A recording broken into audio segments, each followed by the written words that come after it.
So, ang kabuti po ay by nature ay good decomposer. And typically, sila po ay tumutubo o ay nabubuhay doon sa mga natutuyo o mga lumang kahoy at dahon. Kasi po, doon po sila kumukuha ng kanilang pagkain. Dahil po ang kabuti po ay isang klase ng mikrobyo, pero ito po ay edible. And dahil sa kanilang short period na life cycle, it can be considered na good cash crop. Kasi in short time, it can produce fruit, which is basically yung kabote, and pwede na siyang ibenta. Sa wild na lugar, lalo sa Benguet, which is nandun yung mararaming wild na mushroom na edible and high-end type, talagang pinagkakakitaan yun ng mga tawag dito, mga highlander. Kasi sa kanila, mas masarap yun compared dun sa mga cultivated mushroom factory. So, ito yung life cycle ng kabote. So, basic ito, lalong-lalo na sa elementary and high school, kasi ito yung paano nag-i-evolve ang kabote. And from the full-grown mushroom, which is yung fruit ng fungi, meron siya nire-release na parang buto. Ito ang tinatawag na spores, na kung saan yun yung kanyang buhay. So, sa halaman may buto. Pero sa kabote, wala siyang buto, pero meron siyang spores that will serve as seeds. Okay? At yung spores na yon ay tutubo o mag-germinate if given the proper environment and condition. Like for example, light, moisture, and the proper temperature. Kasi may kabuti na tutubo pag malamig, may kabuti rin na tutubo pag mainit. So, depende sa klase ng kabuti na nire-require niya para siya ay tumubo. Okay? And pag yan ay nag-germinate, kasi yung spores na yun, hindi natin nakikita ng mata. Okay? Very minute to see with your naked eye. Pero pag yan ay nag-germinate, at nag-mature yung kanyang germ tube, ito na yung tinatawag na mycelia, which is visible na. Na kung saan nakikita nyo, para na itong sapot o sinulid. Okay? And pag yan ay nagmamature din, yung mycelia na yan, magkakaroon na siya ng pinhead. Yung pinhead na yun yung kanyang ulo. Okay? Ng kabote. And then, pag lumabas na yung pinhead na yun, yung very tiny, minute pinhead, in 2 to 3 days, harvestable na yung mushroom. Kaya ang sinasabi niya, pag biglang sumusot yung kabote, kabote agad. Kasi hindi nyo nakita paano siya nag-evolve. Yung maliit-maliit na pinhead, hindi nyo yun agad kasi nakikita. Lalo na kung hindi kayo observant. Okay? Makikita nila lang pag lumaki na yung kanyang ulo, yung kanyang cup. And then, pag yung matured, pag yung cup ay nag-mature, magre-release na yan ng spores. Okay? Kung yung makikita nyo, kung meron kayong yung cultivated na mushroom, kaya ng oyster, pag yan ay pinabayaan nyo sa table, magre-release siya ng spores, makikita niyo puti na yung paligid. So, yun yung kanyang spores. Okay. Pero yung spores niya, makikita niyo ng puti. Hindi niyo nakikita kung ano yung structure ng spores niya. Okay. And then, kung yan ay pababayaan under the natural habitat, matutulog yung spores na yun. Okay? And the following year na naman siya tutubo. Kung ito ay yung indigenous o yung white mushroom. Kaya once a year lang tumutubo ang kabote. Okay. It is considered as one of the perennials, pero, tawag dito, kasi tuloy-tuloy lang siyang tutubo every year. spray once mo a lang year, po. kaya siya tinawag na perennial trap. Okay? Pero natutulog lang kasi siya. Hindi siya kagaya ng ibang halaman na pag kinuha mo yung seeds, tapos patutubuin mo, tutubo agad. Okay? Yung mushroom, pag pinabayaan mo doon, tutulog na siya. Okay? Kaya naman, once a year, makikita nyo, biglang sumusulpot yun pag may tulog at bigla. So, sino hindi pa nakatikim ng kabute? Wala? Lahat nakatikim na? Totoo? Wow, very good na tayo. Okay, kasi noon takot kumain ng kabute. Okay. So, ito yung parts ng isang klase ng kabute. Ito yung ating native, actually. Yung kabuting saging o Volvariella volvaceae sa scientific name or volva. Okay? Volva. Okay? Maliwanag volva. Hindi vulva. Okay? Ibang ibig sabihin na. Okay? So, meron siyang cup, yung kanyang ulo, meron siyang gills. So, hindi lang isda ang may hasang, pati kabute. Na kung saan doon nagre-release ng spores. Okay? Tapos, meron din siyang stem o stalk. Okay? Pero sa ngalan ng pagkakabute, ang technical term doon ay stipe. Tapos, meron siyang supot o volva. Kaya siya tinawag na volva mushroom. Gawa ng kanyang supot. Okay? Kasi volva means supot. Okay? So, yung schematic diagram dun sa tabi, ganyan yung itsura niya pag young pa siya.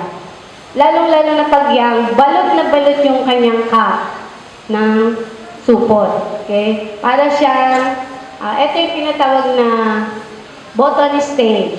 Pero hindi siya yung true bottle.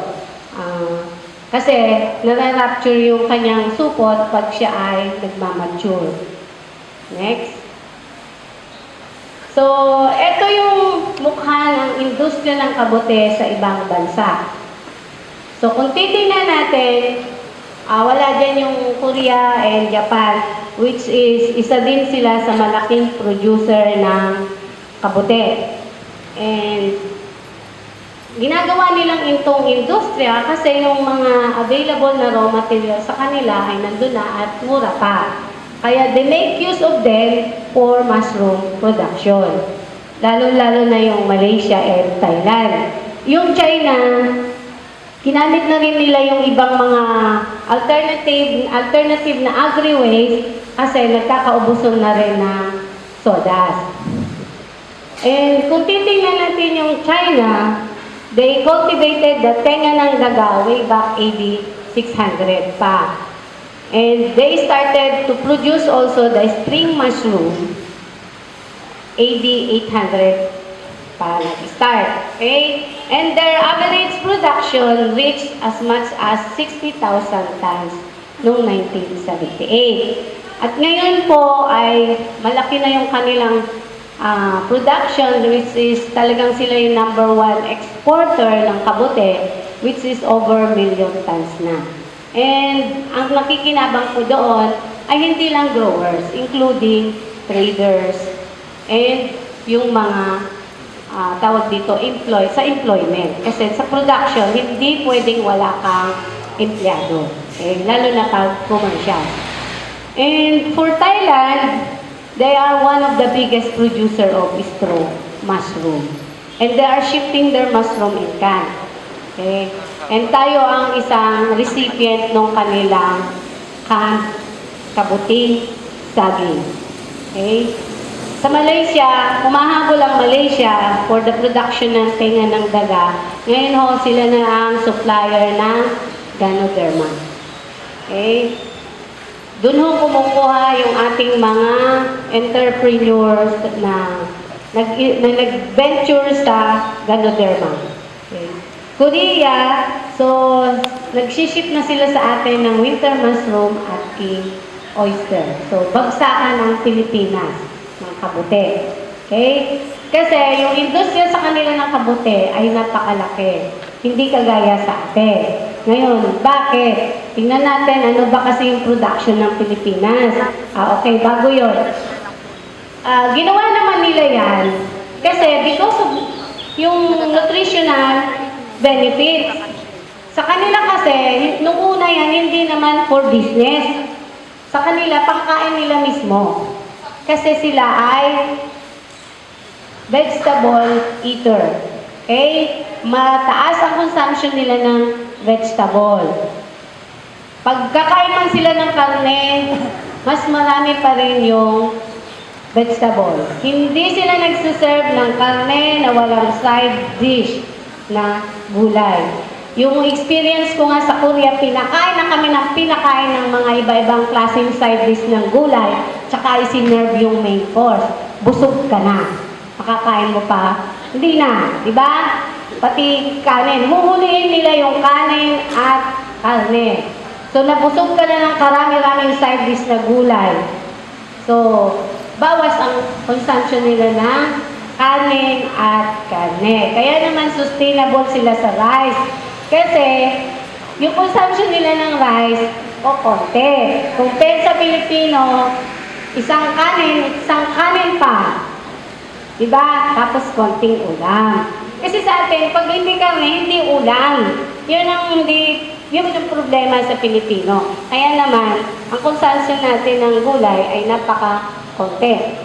Kaya sa kanila, yung kabute ay substitute na sa kanila ng karne. Kaya yun yung tinitingnan nila. Kasi mataas ang protein content ng kabute. Para na rin silang kumain ng karne.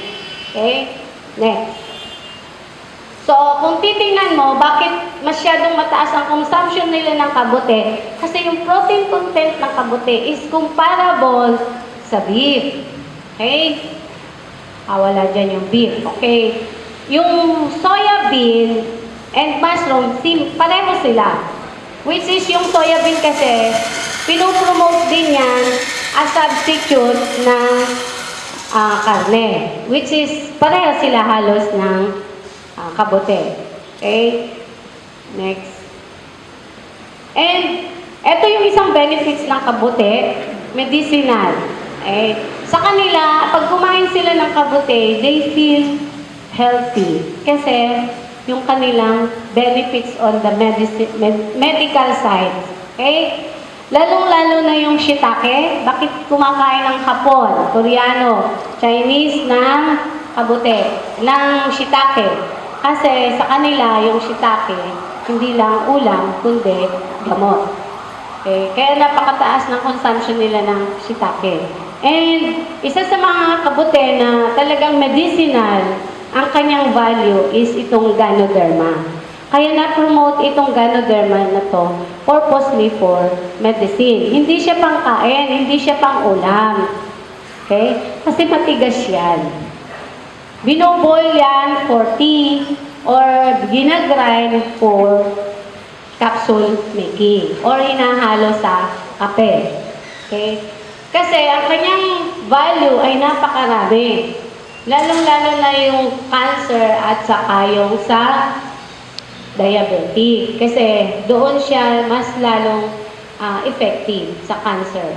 Maraming nagte-testimony regarding dito sa Ganoderma na ito. Okay, paano namin masasabing kasi meron kaming participant na basketball player dati. Ang kanyang asawa ay medical practitioner, doktor. Pinatanggal lang ng asawa niya yung kanyang tumor yata. Tapos, ang kanyang pinanggamot is this. They are importing yung powder ng Ganoderma sa Malaysia. Kasi talagang walang source dito sa atin. At napakamahal daw that time. Pero pinagtyagaan nila. And yun yung kanyang testimony na yan ang nakatulong sa kanya. Ganoderma. Ngayon, tingnan natin yung production natin. Kung yung ibang bansa, ay ang production nila ay tons. Hundreds of tons. Sa atin, ang ating pinakamataas is nasa almost nasa 580 tons. Okay? Yan yung pinakamataas na datos na nakuha namin sa Philippine Statistics Authority. Okay?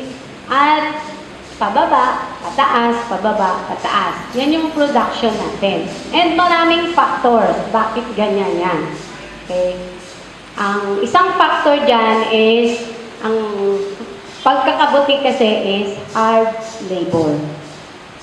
Okay? Pangalawa, market. Lalo na yung earlier than that year, market ang problema.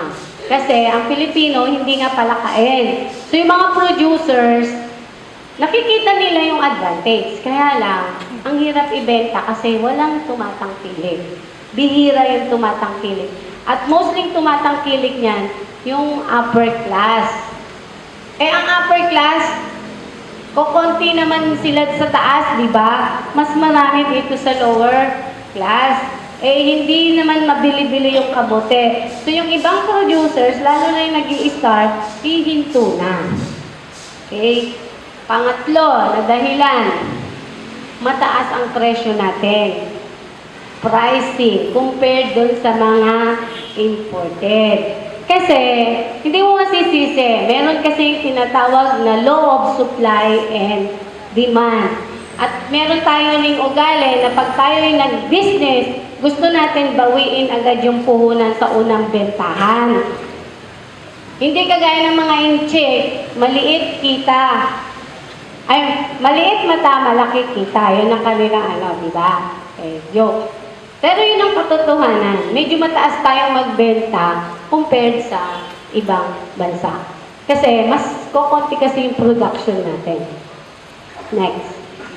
So, eto yung region na, luma ito.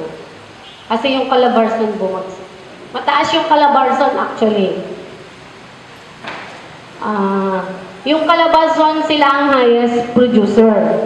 Kasi nandyan yung giant producers. Alam niyo ba kung sino yung mga yon?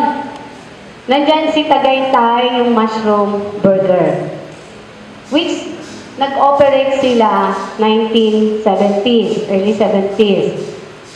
And sila ho ay nag-start din na kung paano kami nagtuturo ngayon, ganun ho din yung pinag-umpisahan nila. Hindi ho magic na sila ay giant.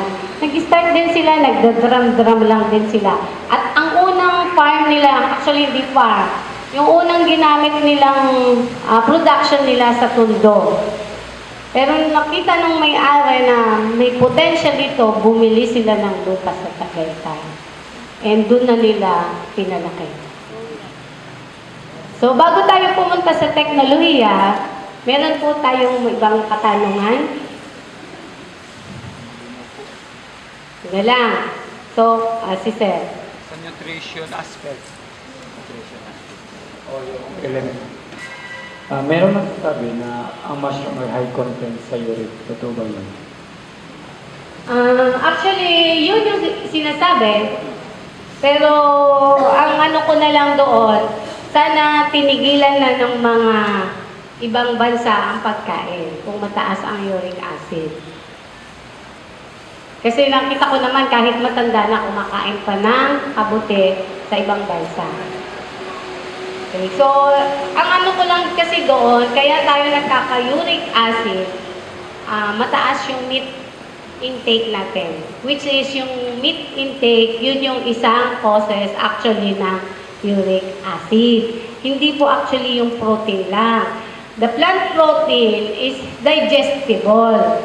Pero yung meat protein, yun yung mahirap ma-digest, na kung tumagal yan at maipon sa katawan natin, that will cause you uric acid.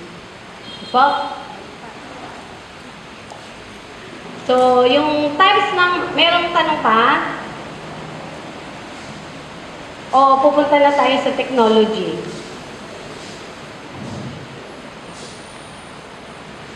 Okay. Technology na? So, dalawang klase ang kabute. May tinatawag na wood rattan at saka leaf litter mushrooms. Okay? Doon sa wood rattle na yan, kakaiba yung kanyang teknolohiya para patubuin mo ang isang kabote compared sa liter. Okay, magkaiba sila. Okay, so himayin natin, ano ba yung mga tinatawag na wood rattle mushrooms? Yan, isang klase ho yan ng oyster. Next. Yan, si puti. Next, si pink. Si Ganoderma. Si tenga ng daga. Shiitake. King oyster. And the winter mushroom. Okay? Si shiitake, yung nahuling tatlo, si shiitake, winter mushroom, at king oyster, yan po ay pang malamig na klase na kabote. Sa pangalan pa lang ho ng winter, eh talagang pang winter yan. Huwag na tayong mangarap kasi wala tayong winter. Pero yung shiitake at yung king oyster, napapatubo na ho natin. Wala nga lang pang nag-commercial sa king oyster kasi under research pa lang ho namin, pero napatubo namin siya. Different elevation ng mga highlands. Yung shiitake, may nagpo-commercial na po niyan. Okay? Next. So makikita nyo, kaya namin tinawag siya, kaya namin sila hiniwalay. Kasi wood rattle, it implies na sa mga kahoy sila tumutubo. Okay? Pero with the technology, nagawa ng paraan na hindi lang siya sa kahoy tutubo. Next. Ito pa yung isang klase, yung abalone mushroom. Para din siyang yung normal na oyster, na Pleurotus oyster, na species, pero mas makapal lang yung kanyang laman. At ito kuminsan yung ginagamit ng Tagaytay o ng mushroom burger for their burger. Yung pinapatong nilang, tawag dito, sapatis nila. So, kasi mas makakapal ang laman. Next. Ito na po yung leaf litter. Bakit siya tinawag na leaf litter? Kasi sa mga dahon-dahon siya na nakikita ang maganda ang tubo. Mas gusto niya yung buhaghag. Yan yung kabuting saging. Okay? Ito naman yung true bottle mushroom. Okay? Ito yung tawag dito, sa Baguio, meron tayong production yan. Dalawang Chinese nationals yung may-ari. 1970s din sila nag-start. Okay, hanggang ngayon, they are producing. Kundi na yan nadagdagan, talagang sila na. Wala nang dumagdag. Okay? So, ito yung introduced variety from India, which is tropical. Mainit ang gusto niya. Ang kanyang technology is pinagsama wood rattle at saka leaf litter. Okay?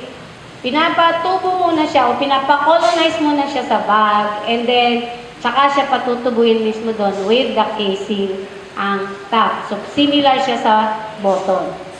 Okay? So, kung isa-summarize mo yung growing temperature na kailangan ng bawat species, so may doon sa oyster o Pleurotus, best if not more than 28 degrees centigrade. Yung isa naman, yung sa kabuting saging at milky, mas mataas ang temperatura, mas maganda. Kasi very tropical yung varieties na yan, o species. Yung sa bottle and shiitake and king oyster, pang malamig, like Baguio. At nagsiseasonal production ng shiitake sa Tagaytay, sa Vizcaya, at ngayon may nakita kaming producer sa Cotabato. Sinong nakapanood ng sa YouTube? Sa Cotabato yon. Pero yon, binili nila yung inoculated na lags, okay, sa abroad. Tsaka nila dinala doon para lang patubuin. Okay, hindi sila nag-umpisa na sila mismo yung gumawa ng bag. Imported yung kanilang fruiting bag. Okay. So bakit nagkakabuti? Ano ba yung naibibigay ng pagkakabuti?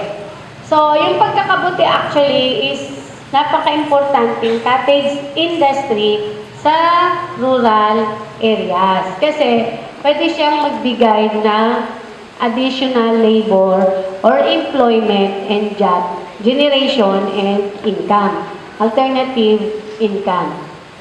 Kasi lalo-lalo na yung wala namang ginagawa, lalo na sa baryo, pagkatanim kasi ng palay, wala nang ginagawa. So habang naghihintay, pwedeng introduce ito or pwede nilang gawin as alternative activity for livelihood. Okay? Kasi diyan nag-umpisa ang ibang bansa, hindi naman sila agad giant. Pero may mga giant talaga na company sa ibang bansa na talagang inaral muna nila yung technology. Nung nakita na nila yung technology, talagang commercial agad yung kanilang skill. Kasi business talaga. Yung iba, hindi business. Pang ano lang siya, pang kain o pangbenta sa kapitbahay. And then, nung nakita nilang magandang pagkakitaan, saka sila nag-full loan for business. Okay? Tapos, may advantages kasi ang pagkakabuti kasi nakakatulong tayo sa pag-reduce ng pollution. Hindi na magsusunog. Okay? Kukunin mo yung mga dayami, kahit anong klaseng mga agri-waste para gamitin mo sa pagkakabuti. At nagge-generate ng employment. Tapos, good cash crop siya, it adds quality of life. Lalo na yung mga walang mapagkuhanan ng alternative income, mushroom production is one na makakatulong. Okay, next. So, may mga consideration para ikaw ay magpatubo ng kabuti. Okay? Yung distance to market. Kung mahirap ang transportation sa lugar mo, yan yung medyo problema. Okay? Kasi lalong-lalo na kung anong klaseng kabuti yung patutubuin. Sa Davao, nagawa na nila yan ng paraan. Yung kabuting saging kasi is highly perishable. Within 24 hours or ma-extend man yan hanggang 48 hours, dapat ma-consume. Sa Davao, ang ginagawa nila, madaling araw pa lang, alas 2 ng madaling araw, nag-harvest na. May consolidator. Okay? At 3 or 4 o'clock, na-consolidate na lahat yung harvest. Yung consolidator na yun, babayaran na si grower, cash. Okay? Ship na niya yan, it's either Davao Market or Manila. So siya, yung kabuti na yun, yun ang unang sasakay na pasahero. Okay? Yung first flight from Davao, ship na yan dito sa Maynila. At maglalanding yung kabuting saging na yan sa mga malalaking market sa atin. Quiapo, Divisoria, and Libertad. Hapon, wala ka nang makikita kasi nabili na lahat. Okay. So, ganun na ang kanilang production sa Davao. So, araw-araw na ginawa ng Diyos, yun yung kanilang pinagkakapitahan. Yun, may isang ano doon, parang isang baryo, yun, lahat yun magkakabuti ng kabuting saging. Okay? Medyo mababa yung kuha sa kanila, pero happy yung mga growers. Kasi cash. Iba kasi pag cash. Nakukonvert kasi agad yun. Pangbawa ng mga bata, pangbili na nila ng pagkain. Sa kanila, importante yon. At ang kanilang production per day, mababa ang 20 kilos per day sa isang farm. O isang grower, I mean. Backyard lang kasi yon. Okay? Kung 20 kilos yon per day, times 80 pesos, every day. Ayaw mo pa ba yun? Di na sila, kagaya natin, di na bibiyahe ng malayo para magtrabaho, magsweldo. Kasi ako, from San Pedro ako. Sinong galing ng San Pedro or Laguna? Araw-araw ho ako. Okay? Gigising ako ng 4 o'clock or 3:30. Pag tinatamad pa ako, 4 o'clock. Dapat makaalis na ako ng bahay ng 5 or 5:30. Pag hindi ako umalis ng bahay ng ganong oras, siyam-siyam na ang aabutin ko. Okay? So, araw-araw, ganun ho yung buhay ko. Eh sila, pagising, harvest, benta, pera na agad sa kanila. So, makikita mo yung difference na ano. So, talagang ini-enjoy nila yon. Kaya lang talaga, sabi ko nga, ang pagkakabuti, hard work. Gigising ka ng 2:00 para mag-harvest. Sa ibang farm, yung malalaking farm ng oyster dito, hindi naman 2:00, siguro mga 4:00 o 5:00. Yung mga kilala namin mga malalaking farm, 4:00 o 5:00 sila nag-harvest. Kasi kailangan nilang maparating dito sa Maynila yung kanilang produce. Kasi actually, Maynila ang the biggest market. Ang daming tao kasi dito sa Maynila. Okay? So, yun yung dapat titingnan nyo in terms of distance to market. Yung availability ng substrate material.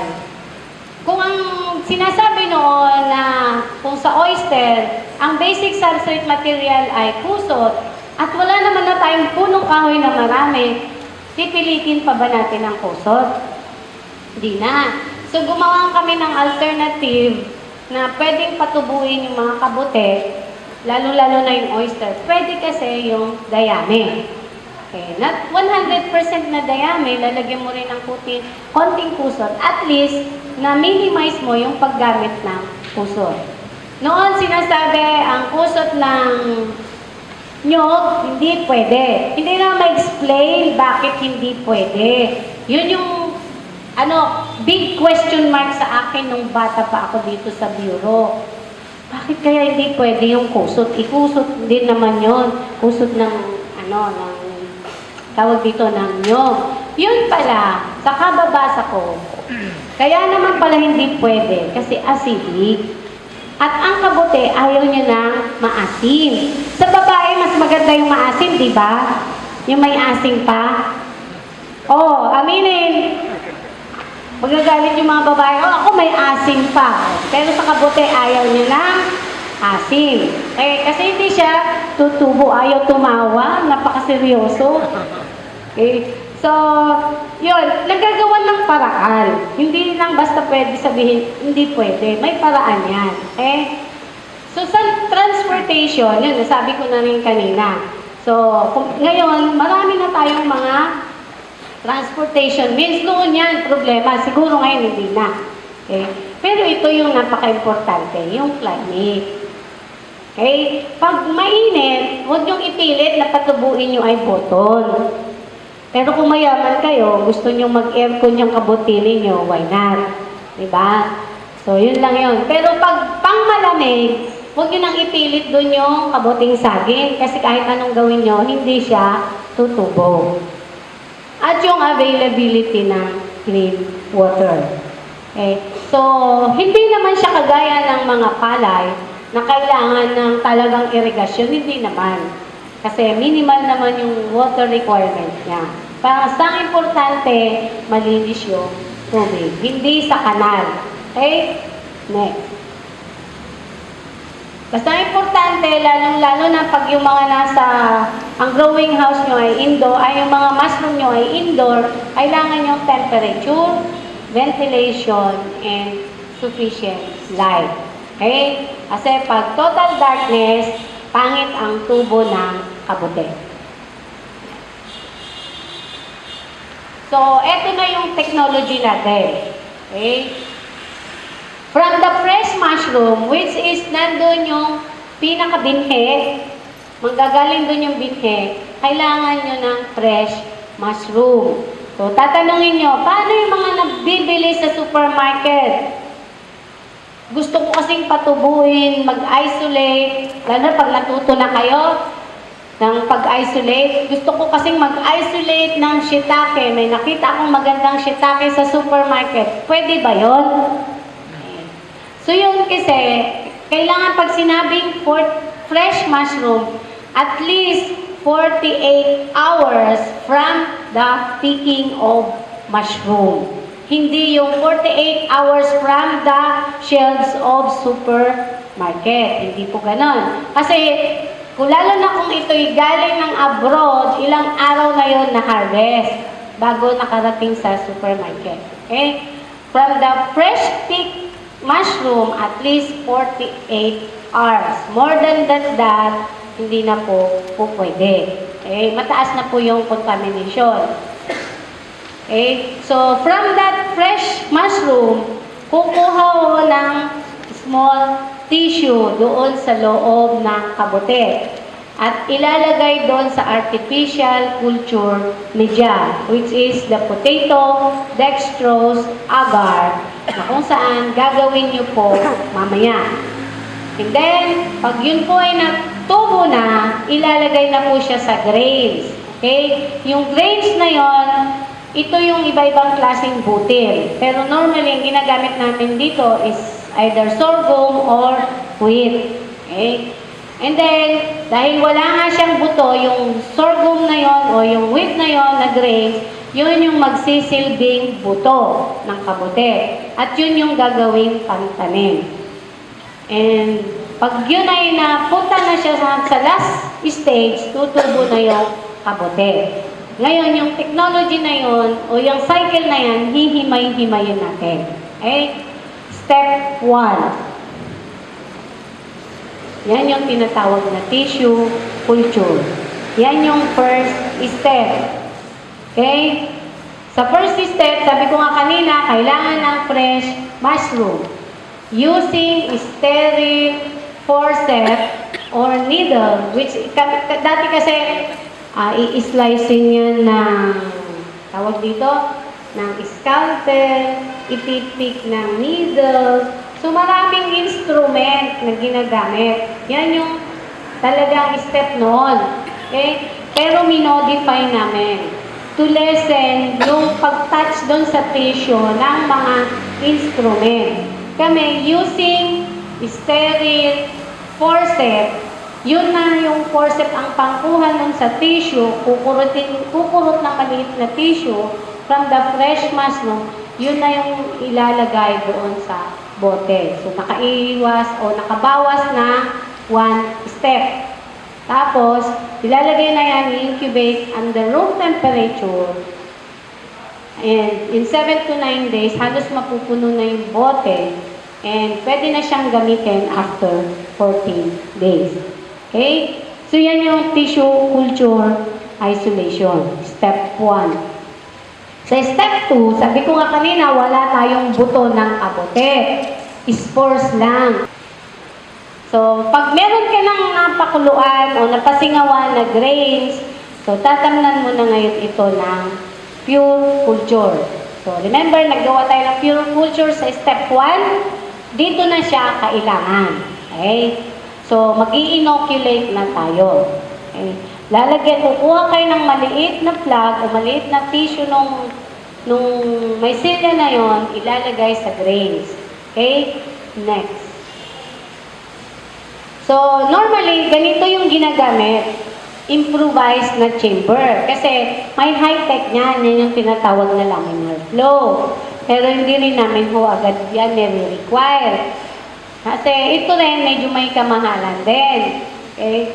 Pero kung marami kayong kahoy at marunong kayong magkarpentero, bakit hindi? So ito yung ginagamit namin. Pero sa mga baryo-baryo, yung mga nag-start na sa community-based trainings namin, box lang ang ginagamit nila. Nag-i-improvise sila. O maliit na room na malinis. Hindi sila bumibili ng ganit. O gumagawa. Pero kung may kahoy kayo, kaya niyong gawin, which is madali namang tingnan yung aming sample dyan at mahilig kayo magkarpintero, pwede nyo na gawin. Okay, next. Ito naman yung after inoculation, ito na yung itsura. So, dapat yung growth nanggagaling mismo doon sa tinanim ninyong plug. Okay?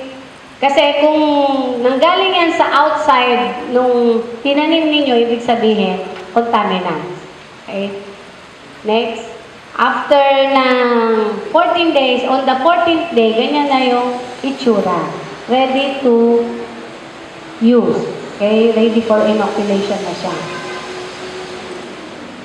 Ngayon, kailangan mo ngayon ng substrate. So, ang technique ang technique actually diyan, hindi yung after na mag-graze ka, tsaka ka lang mag-prepare nito. After mo na mag-graze, or halos sabayan, magkasabayan na ginagawa. Kasi kailangan on the 14th day, maitanim yung grains, or last 7 or the 21 days. So, talagang magkasabay yun. Gagawin ngayon yung grains, ngayon, ipiprepare din yung substrate para magkaedad. Okay? So, ano yung kailangan? Sawdust and diamine. Or pure kusot, kung marami kayo, pwede rin pure kusot. Pure na rice straw. Kaya lang, ang experience lang namin, kung pure na diamine, yung water kasi, nagsesettle sa bottom. Pag nagsettle yung water sa bottom, hindi na doon tutubo yung kabote kasi masyadong matubig. Okay? So, hihinto na siya kung saan wala lang siya tubig. Okay? Yung kanyang growth. Kaya ang ginagawa namin, hinahaluan namin ng konting kusot yung diamine. With the addition of molasses or brown sugar. Ano ang gamit? Supplement. Okay? Lalong-lalo na kung pure kusot yung gagamitin kasi ang kusot hindi gaano masustansya. Okay? And darak. Ang gawa ng darak is nitrogen and carbohydrates. Okay? Yung lime naman, bukod sa calcium, ang gamit actually ng lime is to neutralize pH para hindi maasin. Lalo-lalo na pag nagdagdag na ng darak, tataas din ang pH. Okay? So, there are two types of fermentation, yung tinatawag na long method and short method. Yung long method na to, kung marami kang tambakan ng sawdust, ito yung tawag dito, tinatawag namin fermentation pertaining to kusot. Okay? So, kung marami kayong lugar na tatambakan ng kusot, pabayaan mo lang doon na maulanan at maarawan for how many months. Yun na yung kanyang fermentation. Kasi, natural yung kanyang pag-wash ng acid. Pero kung nagmamadali ka, itong short method yung gagamitin. Okay, which is 21 days with the addition of supplements, tapos i-cover ng plastic and turning it over for every 2 days. Next. So, ganyan ho yun. Haluin nyo yung supplement, tsaka ihalo yung supplement, tsaka yung kusot. And then, babalutan ng plastic. Next. Next. Yan. Okay? So, yung pupuntahan ho natin, yung sasama, kasi hindi ho compulsory naman, yung pupuntahang farm, 2 farm kasi yun, ganyan yung makikita nyo. Okay? So, yan yung isang naging trainee namin na talagang kahit dumaan siya sa mga series of experiences, hindi niya binitawan yung pagkakabote. Ngayon, successful siya. Okay? So, yun yung aming isu-showcase sa Thursday. So, yan yung ganyang system. Yan yung tinatawag naming short method. Next. So, pag siya'y na-compose na, or na-ferment na, ang kanyang itsura, yung kusot ay dark brown or chocolate. Okay? At wala na siyang amoy. Okay? So, ngayon, pag ready na yon, ibabag na. Okay? Lalagay na siya sa plastic. Ito yung heat-resistant plastic. Kaya siya tinawag na fruiting bag, yung patubuan ng kabote. Kasi gawa niyan. Nasa plastic siya. Doon na siya mismo tutubo. Next. So, ngayon, pag nabag na siya, ito uli. Kailangan mo uling i-pasteurize.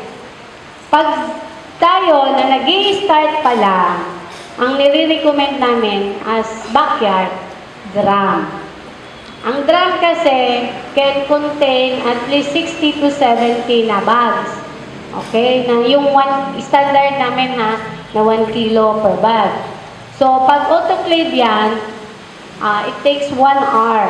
na ibuboil, papasteurize. Pero pag drum, 6 to 8 hours sustained heat. Hindi yung gatungan, babalikan mo kung kailan mo gusto, tapos wala na palang apoy, sindihan mo na naman. Hindi po pwede yun. Dapat tuloy-tuloy na may apoy. Okay? So, diyan sumusuko yung karamihan. Kasi ang daming proseso. Okay? Next. So, yan yung ngayon, yung pasteurizer ngayon yan ng 3G, hindi na ganyan. Bihira na yata nilang gamitin yan kasi nag-high-end sila, pasteurizer. Okay? So, maganda na yung kanilang, pero yung boiler nila na yan, 10 years ago or 11 years ago, yan yung pinag-umpisahan nila.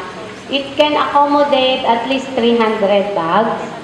Ang kanilang, nung pinafabricate nila ay 110,000 yung kinagastos nila. So, nag-invest na talaga sila noon.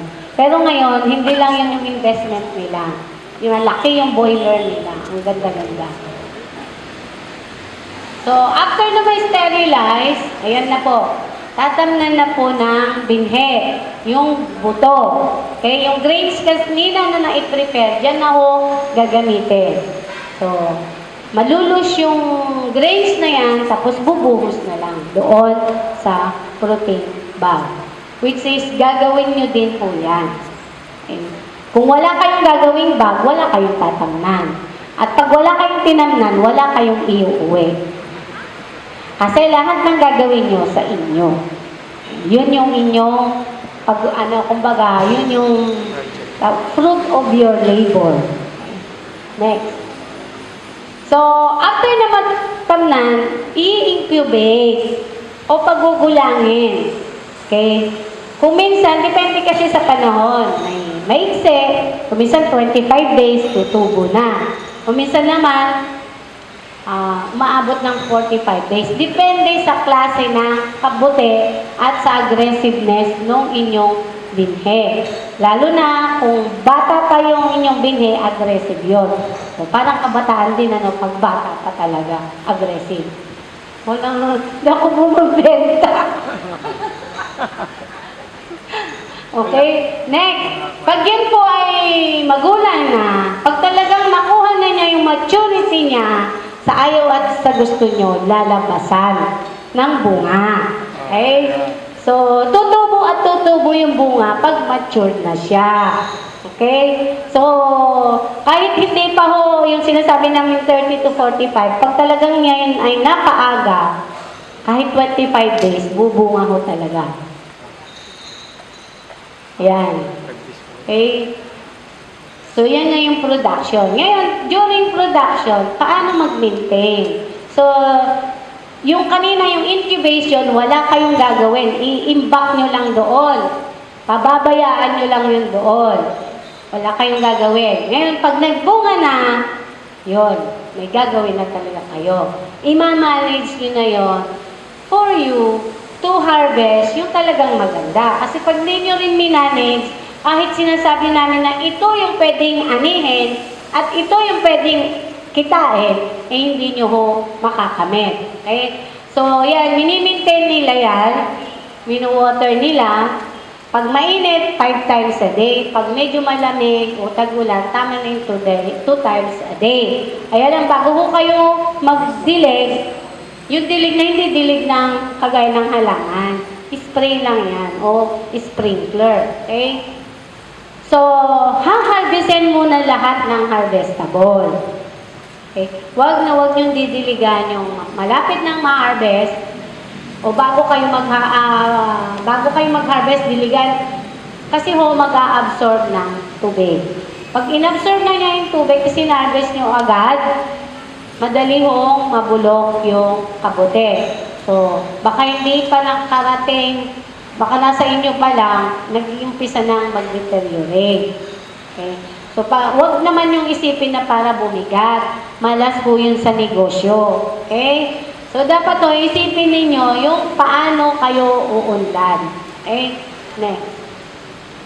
So, yan. Okay? So, kahit ho merong kabuti nga, pag basta na-harvest lang yung harvestable na, pwede na hong diligan yung bags na kasama yung prutas o yung mushroom. Kasi ang mushroom naman, kailangan din niya ng konting moisture. At ngayon, yung bugs na walang bunga, kailangan ho natatamaan ng mist para mabuhay yung similya na nasa loob, maging active. Kasi pag na-dry yun, mahihirapan kayo i-revive yung fruiting bug pag natuyuan.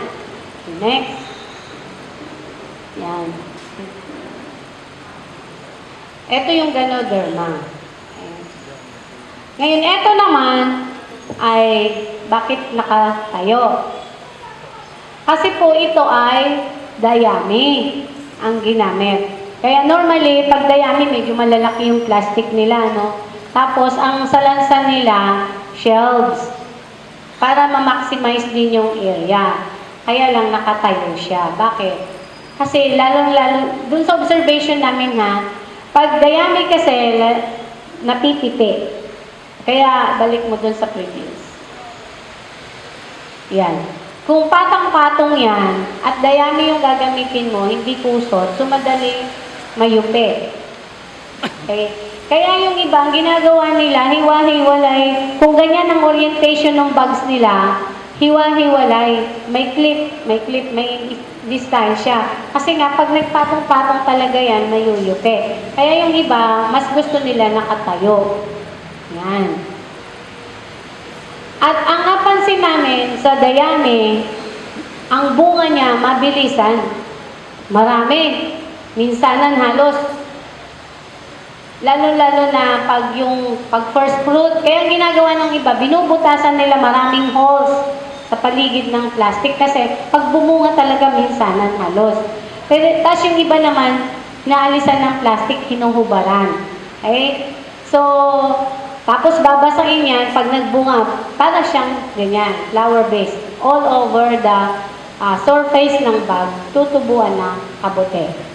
Kaya lang, madaling matuyo. Okay. Kaya didilig pagka ganyan, dilig ka ng dilig. At ang dayami, ang kanyang lifespan ay mabilis. 2 months lang.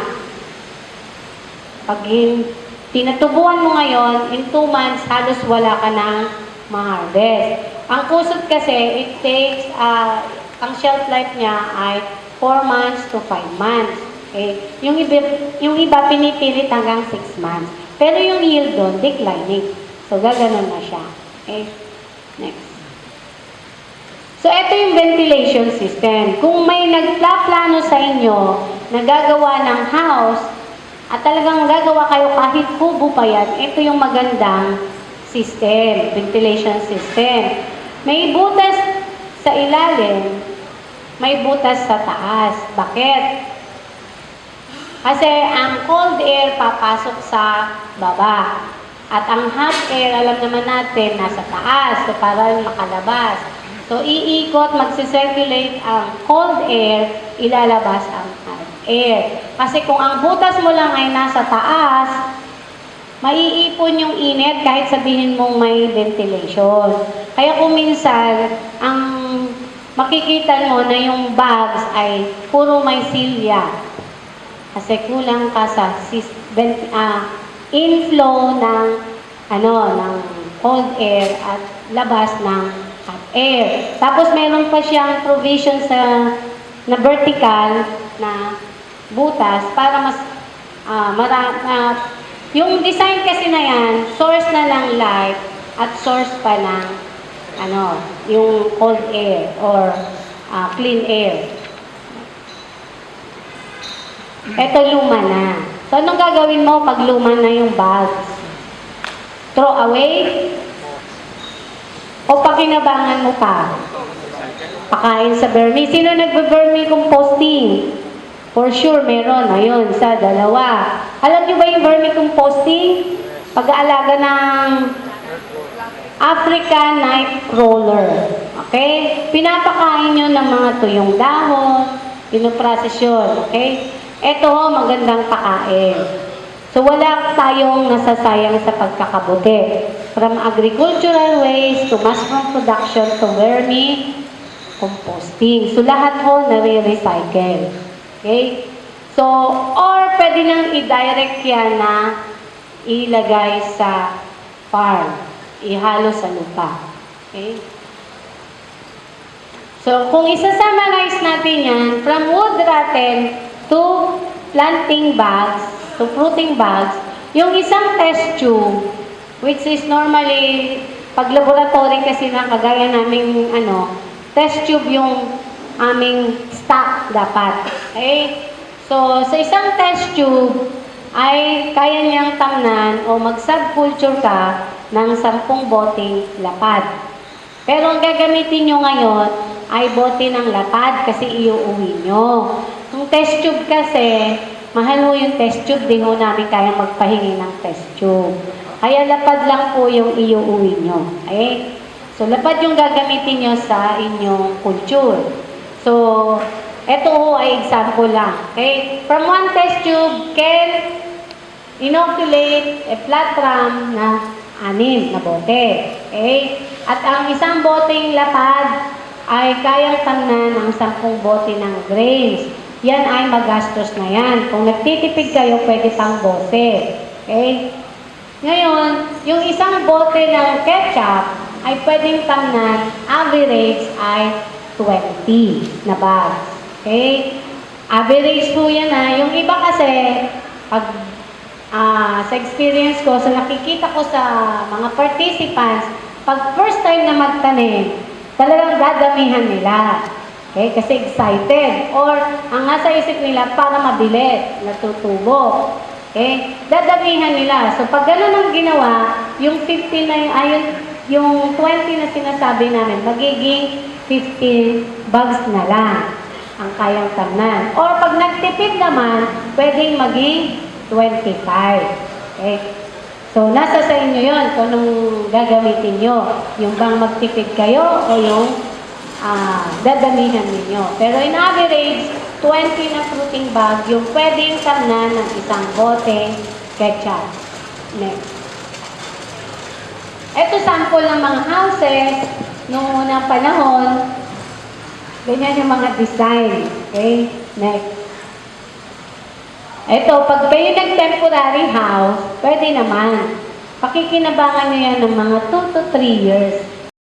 Paggawa ng planting spoon. Sa pagkakabuti, hindi lang mo yung mag-produce kayo ng bunga. Maraming klase ang pwedeng i-business sa ngalan ng pagkakabuti.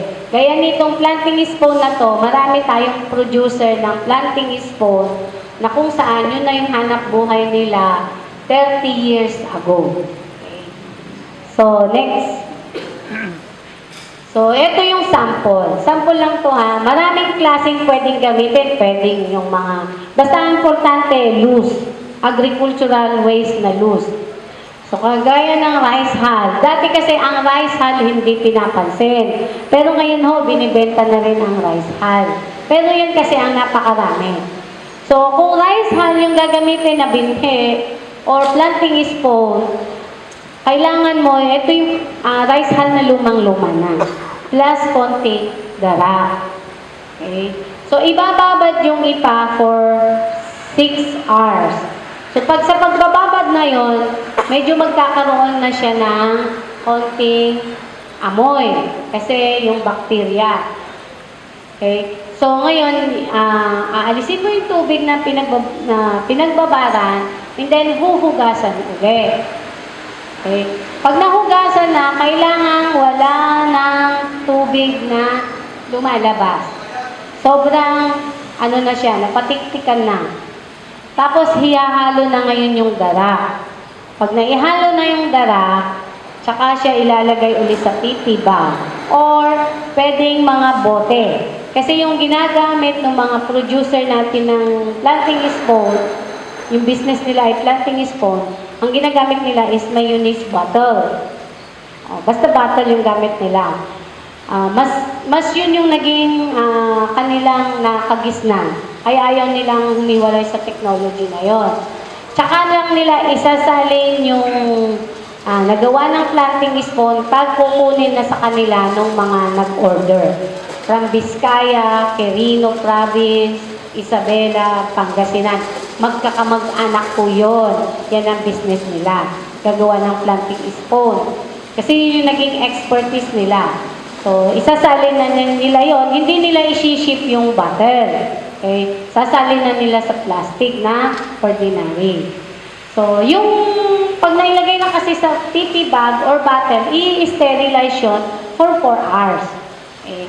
And then, tsaka nila tatamnan ng binhe. Okay? So, after 14 days, ready na pwede nang itanim sa bed yung planting spoon. Okay. Yun lang ang gagamitan ng pasteurization dun sa step 3. Kasi yung step 1 and step 2, given na yun, pareho nang naggamit kayo ng sterilization. Sa step 3, another pasteurization, pero sa pagpapatubo, hindi na ho kailangan ng pasteurization. Okay? So, ito na yung gagawin ninyo. Pag gagamit na kayo ng dayami o dahon ng saging. Okay? Next. So, ibababad po yung dayami o kaya dahon ng saging. Okay? So, kailangan yung pagbababad medyo matagal. Pag dayami,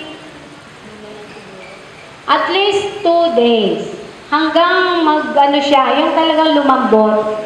Okay? Pag saging naman, at least 6 to 8 hours. Yun yung pagbababad. Ngayon, pag nababad na siya, so ihahanguin, wala na siyang tubig na tumutulo. Kailangan walang tumutulong tubig, pero basa. So, ang ginagamit na technology dito ay nilalagay pa nila sa hulmaan. Lalo na kung ang dayami ay na-fresh, kasi tawag dito, nabugbog na, okay? Hindi siya kagaya niya na buong diretso, okay? Yun, pag na-fresh na, talagang hiwa-hiwala na, mahirap mo siyang i-bundle. So, mas efficient na gagawa ng hulmaan. Next. So, yan, layer by layer ang gagawin sa pagtatanim. So, sa isang layer, tapos tanim, isang layer, isang tanim. Next. Yan yung pantanim. Okay? So, ibubudbud yan, next, sa palibot ng hulmaan. Okay? Tapos, another layer uli, hanggang 4 hanggang 5 layers. Okay? Next. So, tapos, yung last layer, yun na yung pinaka-toppings lang. Hanggang mabuo mo yung gusto mo, maubos na yung huhulmain. Next. Ayan, tapos na. So, ganyan yung bed. So, sunod-sunod. Anong gagawin? So, susunod, lalagyan na ng plastic. So, bakit may plastic? Para ma-conserve yung moisture. And at the same time, mag-create ng heat. Kasi ito ay kabuting saging, mas gusto niya mainit. Okay? Tapos, papatungan pa ng pugon or anything na will serve as shade. Okay? Kasi, para hindi direct yung sunlight. And at the same time, nag-create ng darkness doon sa bed. Mas gusto niya yung dark. Pag tumutubo pa yung mycelia, gusto niya dark. Kaya siya nilalagyan ng shade. Next. Ito yung schematic diagram. Itong diagram na to, ito yung ginagawa sa Tarlac o sa ibang regions. Nilalagyan nila ng shade. Next. Pero sa Mindanao, ganito, under the trees or under the banana tree. Okay? Yun yung kanilang, pwede kang open field, basta kagaya ng pinakita ko kanina, as long as lalagyan mo ng anything that will shed doon sa bed. Next. And after 9 to 12 days, ayan na, lalabas na yung bunga. Kaya ito yung tinatawag na very short, species na mag-produce agad ng bunga. Kasi 9 to 12 days, lumalabas na yung bunga. Yan yung kabuting saging. At yung technology na yon ay tinatawag na outdoor cultivation. Kasi sa labas lang. Okay? Yung oyster kanina na pinakita ko ay indoor yon. Ngayon ito, outdoor. Ngayon, ang kabuting saging din kasi ay may na-develop din technology na sa loob din ng bahay itanim. Okay? Pero with additional na process. Next. Ito, so yung dayami, hindi na kailangan bundlein nga, bababad pa din. Tapos, pagkatapos na mababasa, ikukumpile yan para makompost for 4 days to 6 days. Hinahalo din yan every 2 days. Okay? For a period of 6 days. Hanggang yung kanyang hibla ay talagang malambot na. And then, ipapasok sa house. So, yan yung house. And, papasukan niya ng steam para ma-pasteurize the whole house and the beddings for about 60 to 70 degrees centigrade for a period of 6 to 8 hours. Okay? Yan yung gamit nila to create steam. Pakukulaan yung drum na yan. Lalabas yung steam, kakapturein nila, gamit yung hose na chemical hose, ang tawag doon para hindi mag-corrode. Okay? Papasok yung steam sa loob ng mga kubol-kubol. Okay? Balik mo sa unang slide. Sige pa. Kita nyo yung mga kubol-kubol na yan. Yan. Mushroom houses. Yan. Okay? Next. Okay? So, yan yung binghe. Pagkatapos ma-estiman o ma-pasteurizean yung bahay na with yung dayami na sa bed, itatanim na yan. Okay? After 9 to 12 days, ganyan ho yung itsura. At yan ho ay technology ng Thailand. Bakit sila nag-e-export? Naging sustainable yung production nila through this technology.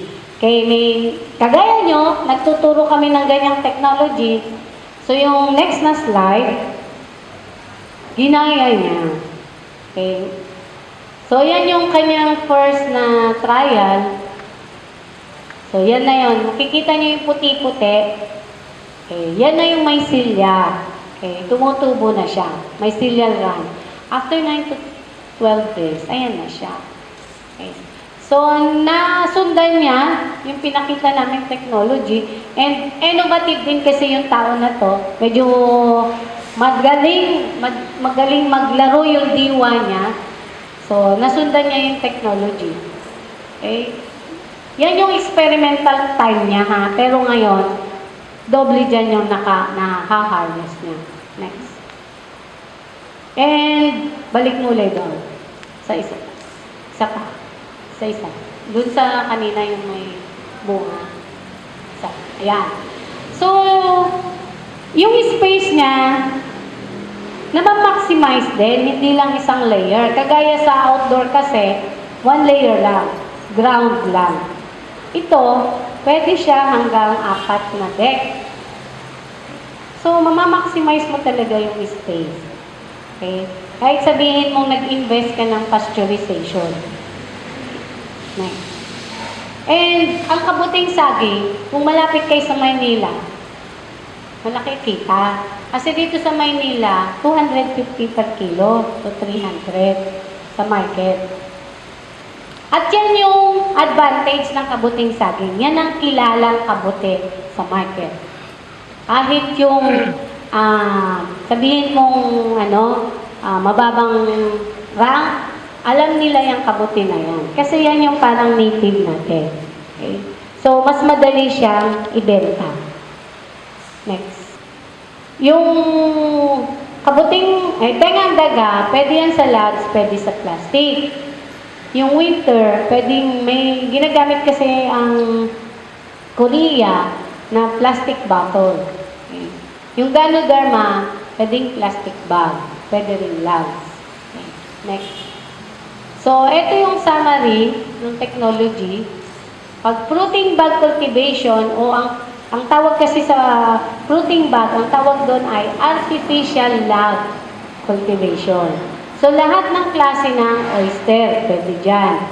Pwedeng white, pwedeng gray, pwedeng pink, pwedeng abalone, okay. King, pwede. Kayang daga, tsaka winter mushroom and shiitake. Ayan. Pag ito naman ay bed, ayan, pwede yung straw and bottle, pero pag outdoor, straw mushroom lang. Pag blood cultivation, ganito yung system. Ito yung ina-adapt ng Nueva Vizcaya, yung highland ng Nueva Vizcaya, sa malapit na rin actually sa Benguet, kaya pa. Ganyan yung kanilang production sa logs at saka doon sa ibang part ng Benguet. Logs ang ginagamit nila. So, ito yung mushroom production cycle. So, kung titingnan mo, maraming pwedeng pasukang business. So, doon sa taas, ito yung paggawa ng binhe. Pwede kayong mag-venture on binhe. Kaya lang, pag hindi nyo nabenta yung binhe, kailangan gamitin nyo rin para hindi kayo malugi. Okay? Kasi huwag kayong aasa na may bibili lang. Kailangan, side by side, ginagamit nyo yung hindi nyo mabibentang binhe. Kaya lang, ang pakiusap ko, pag nag-venture kayo sa binhe, isipin nyo na kayo din yung gumagamit. Ibig sabihin, quality binhe ang ibenta nyo. Okay? So, yun yung taas, commercial spoon producer. Okay? Sa baba, ito yung fresh mushroom. Okay? Pwede nyong kunin lahat din yan. Okay? Depende sa inyo. Pero ang ginagawa ng iba, kung gusto nilang sila yung mag-produce talaga ng fresh, nag-i-start sila sa huling process. Gagawa muna sila ng protein bag, bibili muna sila ng binhe. Okay? Pag kaya na nila talagang gumawa ng protein bag, perfect na nila, sila naman na ngayon ang gagawa ng binhe. Pag natapos nila yan at talagang perfect na nila rin yung paggawa ng binhe, paggawa ng protein bag, sila na yung gagawa ng culture. Yung iba kasi, inuuna nila yung culture. Pag medyo kasi sa culture, nagkakaroon ng ng bottleneck. Pag hindi mo na natutunan ang paggawa ng culture, hihintuan mo na. Eh, yung pala ang strength mo nandun sa production ng mushroom o bag. Okay? Kaya kasi yung iba, bubili na sila ng chamber, bubili na ng autoclave, kasi gagawa daw ng binhe. Which is hindi namin nire-recommenda yun. Bibili lang kayo ng mga ganong klaseng gamit pag talagang kayo ay expert na. At talagang alam nyo may pagdadalhan kayo ng inyong output. Kasi kung yung bag mismo ang gagawin ninyo, ang kasi nun, pag nag-success kayo, mapapatubo nyo yung si kabote. Meron kayong output na kabuti mismo. Kaysa dun sa culture, dadaanan nyo uli yung proseso. Okay. Ngayon, yung culture, kung yun mo ay successful, yun yung pag-uumpisahan ninyo. Okay. Para meron kayong starter. Libre ho lahat yun. Bibigay ho ni Juan. Kayo din ho nagbayad nun from your tax. Ginamit lang kami para mabalik sa inyo yung binayad nyong tax. At maswerte kayo ngayon kasi binigyan ng pondo ang programa. Noong unang panahon, wala ho. Kaya kami ho noon ay nagbabakal bote. Or kayo mismo na participants, marami noon. Ang ginagawa kasi namin, dahil wala namang pambili talaga ang opisina, dahil wala kaming pondo for that, lahat ng participants, pinagdadala namin ng bote, pinagdadala namin ng dayami, pinagdadala namin ng pusod. So noon, may nakadala ng plastic, may bote, may pusod. Okay. Kayo ngayon ho, hindi. Bit-bit nyo lang ho pagkain nyo. Kasi yun ho, hindi namin kaya ibigay. Okay. Yun ho, yung baon nyo lang ho ang pwede nyong bit-bitin. Okay. Pero kung gusto nyo bumili na lang ng pagkain, marami yung kakainan dito. Okay? So, yun po. May tanong pa po.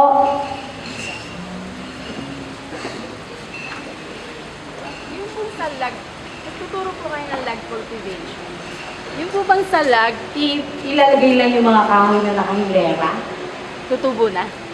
Yung lags po, pag yung ilalagay niyo lang yung kahoy, tapos dililigan nyo, pababayaan nyo na dyan na bahala na ang Diyos, yun yung tinatawag na wild mushroom, ang tutubo. Pero kung tatamnan nyo, kayo mismo yung magtatanim, cultivated mushroom po yung ilalagay nyo.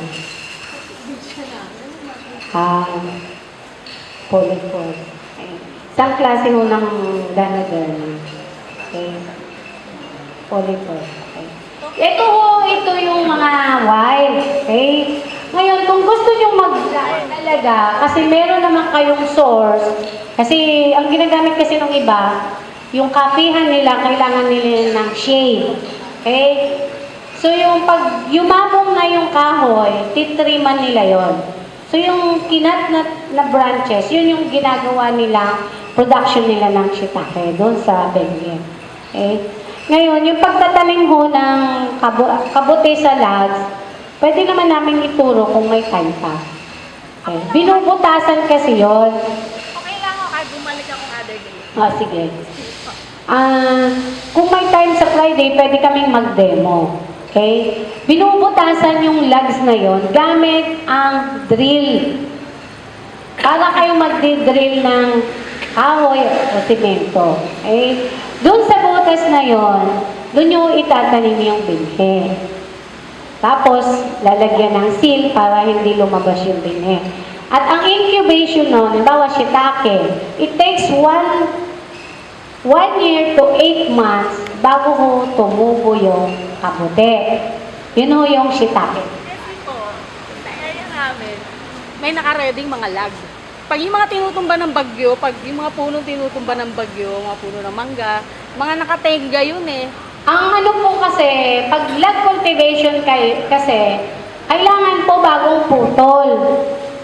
Hindi po pwede yung matagal na pong na-store. Alam niyo po kung bakit? Nawalan na ho ng moisture yon. At yung moisture ho kasi ng punong kahoy o yung lags, yun ho yung magsusustain sa growth ng itatanim ninyong kabuti. Kasi hindi nyo ho siya talaga didiligan. Eh bakit po sa bakod namin ang dami? Natural po yun. Imagine niyo po, tayo po ay mag-i-inoculate, kayo po ay mag-i-introduce. Okay po? So yun po ay may mga binhi na doon na hindi natin nakita na talagang nandun na siya. Nung dumating yung ulan, tsaka siya tumubo. Ngayon kung bagong putol yun, may moisture pa, lalagyan nyo ng binhi, tapos, so sabi ko, 1 year. Di ho ba yung tag-ulan, 1 year ho uli, bago darating, may ano. So, ganun ho katagal yung incubation kung kayo ay maglalag cultivation. Very short. Pero pag lag cultivation naman kasi, it takes 3 to 5 years namang inaanihan. Okay? Na pwede niyong i-dictate yung production ninyo. Kayo na yung mag-dictate ng production ninyo. As long as may bigay niyo yung temperature and moisture na kailangan. Okay, sa Benguet kasi, yung isang lag, it takes 1 year, halimbawa, 1 year to 8 months. Depende kasi sa size ng lag. Yung pinakamaliit na lags ay 1 year ang incubation. So, pag tumubo na yung kabuti doon, magre-rest lang yun ng konting araw. Halimbawa, 30 days nila i-rest. After 30 days, ibababad ulit nila. Okay. Sinasubmerge kasi yon. So, meron silang parang swimming pool. Requirement po yon pag kayo ay nag-lag cultivation, na kayo ay magpatayo ng swimming pool. Okay? So, ibababad po lahat yung na punong kahoy na, puno yung lags na yon. Okay? Tapos, pag nababad na naman yon, so, iaahon, it takes, siguro pagkaahon, mga 3 weeks, tutubo na naman si kabuti. Tapos, pag hinarvestan na naman yon, iipunin lahat yung naharvestan. Tapos, ibababad na naman yon after ng resting niya uli ng 1 month. Pinagre-rest yun, depende, kasi kung palagi nyo siyang patutubuin, kung pupwersahin nyo na pagkatubo, pwersahin nyo agad, madali yung lifespan, puno. Okay? Kaya yung iba, 1 month to 2 months ang resting period nila bago nila i-soak. Kaya marami silang logs para yung cycle, everyday may mahaharvest sila. So, yun po. Regarding dun sa kusot mo, ang common kasi sa amin yung mahogany, jumelina, tsaka yung niyog. Di ba sabi mo is yung niyog is sa cedar? So, anong gagawin dun sa Okay. So, ipe-ferment mo lang yon. So, through fermentation, medyo mas matagal lang yung nyug compared dun sa mga Gemelina. Kasi yung isang success story din namin, ang kinukuhanan niya ng kusot niya is yung mga furniture siya. So, halo-halong mga kahoy yun. So, through composting, yung makikita yung parang, kinuveran ng plastic, yun yung process niya. So, nawawala na yung mga, doon, yung mga resin, yung mga compounds na, phenolic compounds na hindi na kailangan doon through composting. And through composting also is nare-reduce o nawawala, yung acidity. So, yun po yung process.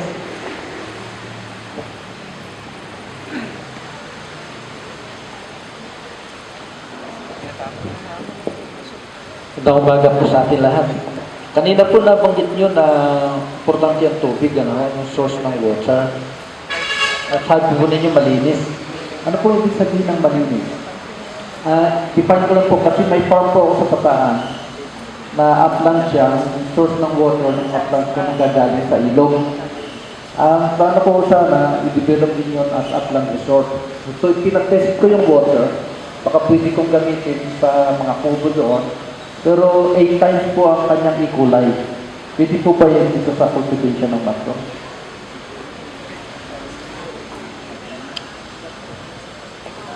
Kung may E. coli, no. Kasi po, direct po kasi yung consumption. So, hindi po pwede. Pwedeng i-spring ang water ninyo as long as pag pina-analyze, yung magkukonform po siya doon sa potable water. Ako.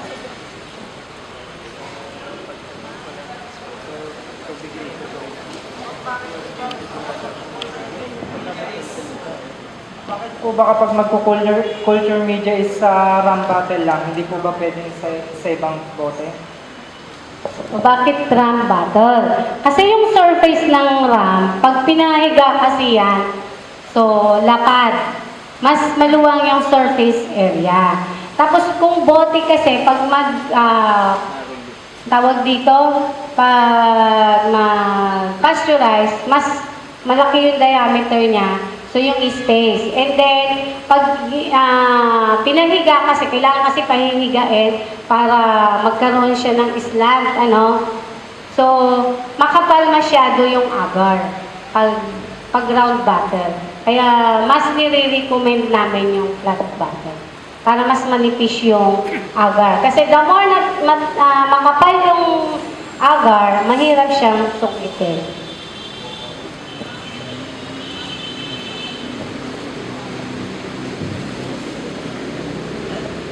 Ma'am, meron po akong yung sa Volva.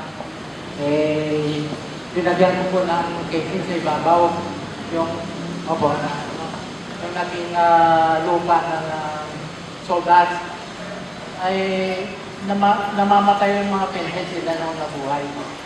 Acidic po kaya yun o makakapit? Actually po, pag Volva po, hindi ko kasi kailangan ng casing.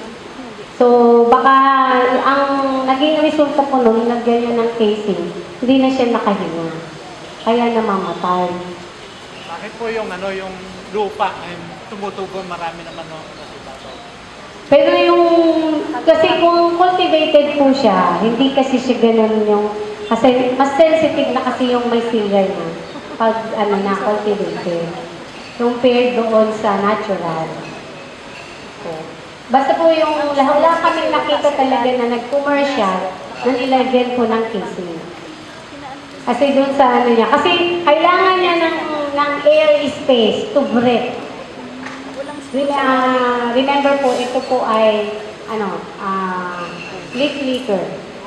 Mas gusto niya yung buhaghag. Pero manipis lang po ang ano eh, ang paglalagay ng soil sa ibabaw. Pero pagka yung ordinary soil na ano, okay naman nun. Yun lang ang yung galing lang sa soda. Hindi pa fully Baka yung sodas ninyo, kung sinasabi nyo pag nilalagyan nyo ng soil ay tumutubo naman, baka yung sodas nyo is acidic. Pero ngayon lang ako nakarinig talaga ng technology ng Volva na may casing. The rest po kasi ng production na nakita namin, na nabisita namin, is walang casing. Pero subok naman namin eh. Okay. Kasi sa Davao, since ang dahon ng saging yung ginagamit nila, sa side lang kasi talaga yon ang tubo niya. Sa Pangasinan po, ang ginagawa, medyo nakataas po yung plat niya. Mga 6 inches. Yun o, yung lupa ho doon, pagka maganda ang moisture, pati yung lupa doon, tinutubuhan po ng pickets. Pati sa ibabaw. Saan kayo sa Pangasinan? Sa ano po, pero matagal na ako dito sa Metro Manila. Sa ano po, sa Rubio. Pero mga taga Rosales, kasamahan din natin. Ano ito po, wala po bang nangyayari na medyo may poison or hindi pa gagawin ang mabuti? Kasi yung iba, kaya ayaw kumain or ignorant dahil yung iba daw po ay poison. Pag hindi ho commercial na variety o species, medyo delikado ho talaga kumain. Yung mga pinupulot lang sa ilang o sa bukid, pag hindi ho nyo kabisado yung kabuti na yon, talagang may mga kabuti na hindi siya actually may mushroom talaga na kaya siya tinatawag na angel's death eh. Kasi nakakamatay talaga. Mataas kasi yung toxic compound niya. Okay? Lahat ng kabuti may compound. Nagkataon na yung edible ay hindi siya yung toxic. Okay?